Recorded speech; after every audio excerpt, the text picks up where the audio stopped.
আসসালামু আলাইকুম। সবাই কেমন আছেন? আশা করি সবাই অনেক ভালো আছেন। আজকে আপনাদের সাথে একটা বিষয়ে কথা বলতে চাই।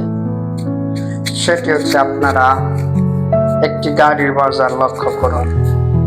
সৌদি আরবে প্রাইভেট কারের ট্যাক্স হইতাছে মাত্র 15%।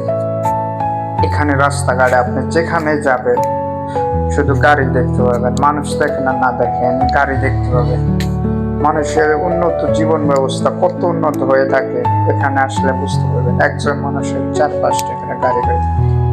আর অথচ আপনি বাংলাদেশের দিকে তাকালে 800% একটা গাড়ির ট্যাক্স দিতে হয়।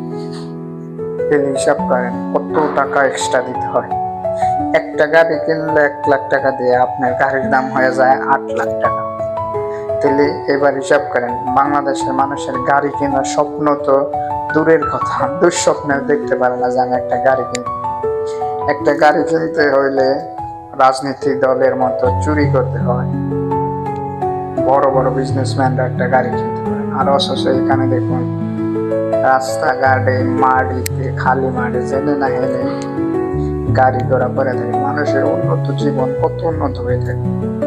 গভর্নমেন্ট থেকে যদি একটু স্ট্রং থাকে, কোনো চুরি চামারি যেগুলো না করতে পারে, সরকারের যে সব বড় বড় পদের লোকরা আছে, মন্ত্রী মিনিস্টার, বড় বড় উপদেষ্টারা, এরা যদি চুরি না করে তাহলে আপনারা হিসাব করেন বাংলাদেশের অবস্থা আজকে এরকম থাকতো। আপনার কাছে, আমার কাছে, আমাদের কাছে, সবার কাছে একটা গাড়ি কেনার সামর্থ্য থাকতো। ট্যাক্স কম থাকলে বর্তমান সময় শুনতেছি মোবাইলের বাজারেও 65% ট্যাক্স বসাইব। 65% ট্যাক্স বসাইলে তাহলে হিসাব করেন আমার আপনার মোবাইল কেনার মধ্যে অনেক কষ্ট হয়ে যাবে মোবাইল কেনার। এরকম গাড়ি বাড়ি করার তো স্বপ্ন দেখা অনেক দুঃস্বপ্ন।